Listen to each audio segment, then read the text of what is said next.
Okay, so based on the equations that we derived in part 1 of this video series regarding the input impedance of the emitter follower, so this is the input impedance looking in here from the source in, we'll call that Z in.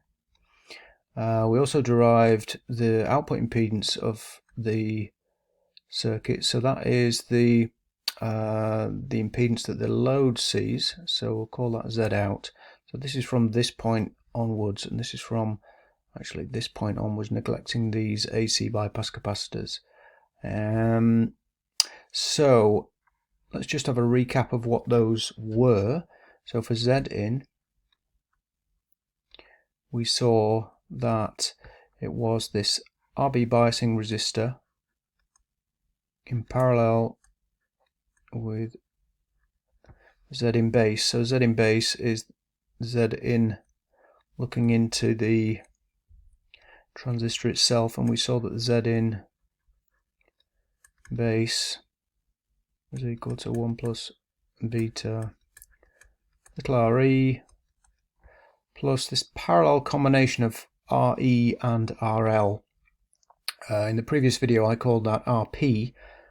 Just for now though, I'm going to neglect RL, and I'm just going to place our RE resistor there. But just remember, if you do include an RL in and you want a complete analysis, complete value for Z in, then you must also consider the parallel combination of this RL in this particular emitter here. So first thing we can see from this is the choice of this big RE resistor impacts the overall input impedance, and we've got choices on both RB and RE indeed. So what we can do is, where do we start in terms of choosing these values? Well, we have to think about the DC quiescent conditions. If we look at the data sheet for this BC547, we can see that for a VCE of 5 volts and an ICQ of 2 milliamps, then the beta, the DC current gain, is approximately 200 to 400. Now, I did some digging around. I also looked on some SPICE models, and a good approximation for these conditions is 294. So that's the beta value that I'm going to use in these calculations. So I'm going to specify my VCE at 5 volts, which means I've got 5 volts across the big RE resistor with 5 volts, and I want to achieve this quiescence of 2 milliamps. So that would mean this value being 2K5. What I need to do now is working backwards. If we've got 5 volts here, then because of this diode drop, we could consider 565. That's a good approximation, 5.65. And if this is 10 volts, if this is our 10 volt supply, then this is the difference across here. And IBQ,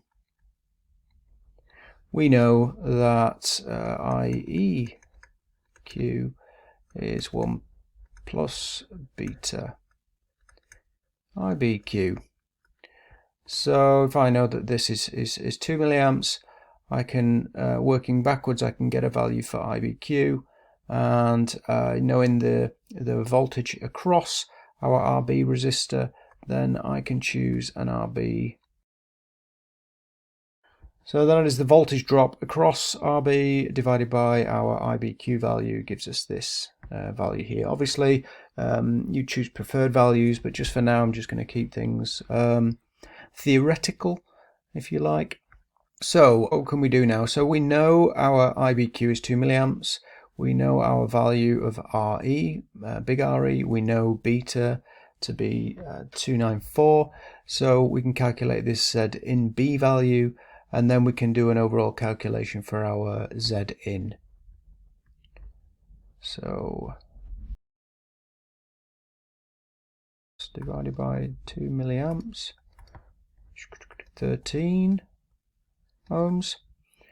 You can see that we could possibly neglect this little RE in this equation because this is plus 2,500, but just for completeness we'll keep it in our calculations. So we'll end up with Z in B that is equal to 295 times 10 plus 2,500. We get 741,335. So that is this resistance looking into this transistor here. Obviously that's in parallel with our RB resistor, so we'll end up with a total Z in of 425,727 ohms. So that is our Z in. So that is obviously neglecting this AC resistor. This is what the source load sees looking in here, this source impedance. This is what it sees. So we can see if this is 50 ohms, then we're going to get good transfer into our follower. So next is to see what the Z out is. So Z out, the RE. So this is what this load sees here, what this RL sees. So it sees this RE resistor, but it also sees this parallel combination looking into this emitter. So I'm just going to call that Z in E. And we saw in the previous video that Z in E equals little RE. It's the first thing we see, which we've already calculated as 13 ohms. Added to our RB resistor in parallel with the R source, so this is the 50 ohms, divided by beta plus 1. So we know RB, this is this value here, in parallel with RS. So if this is 50, then this is really going to be little RE dash plus 50 divided by beta plus 1. So this is going to end up as quite a small value. 13 added to that, let's just call that 50, that's our source, beta plus 1. And we end up with 13.17 ohms. So that there is just the impedance looking into Z in E, but that we have to put that in parallel with RE. So as we can see, again, RE is a 2K5 resistor, and if we parallel it with a 13.17, then you know what, it's going to be approximately the same as this Z in E. So therefore, let's just do that for completeness. Z out equates to a value of 13.10 ohms. So there's a few things here, a few observations. We've gone from a 50 ohm source impedance, and to the load it looks like a 13 ohm, which is pretty good. And we were also able to make whatever the attached load is look like a rather large resistance here, this Z in. Now bearing in mind that when we add a load resistor here, this is going to change, so this will be in parallel with that load resistor there. So if we just have a quick look at a SPICE model. So here I've used the values. Let's just delete that a second. Let's run the DC. Just take a look at the currents. So we've got an IE of approximately 2 milliamps, which is what we hoped for. We have base 6.65 microamps, which is in line with what we require to give us that quiescent IE current.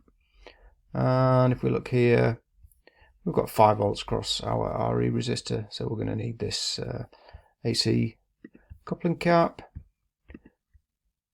And what we should see,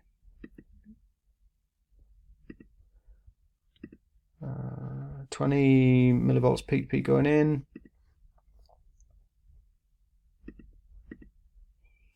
We should see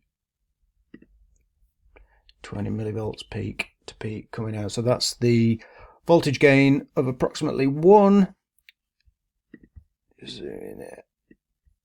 Approximately 1. There is a slight drop because of the beta plus 1 characteristics, but we are good to go.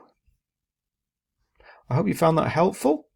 Next video is going to be associated with the common base circuit.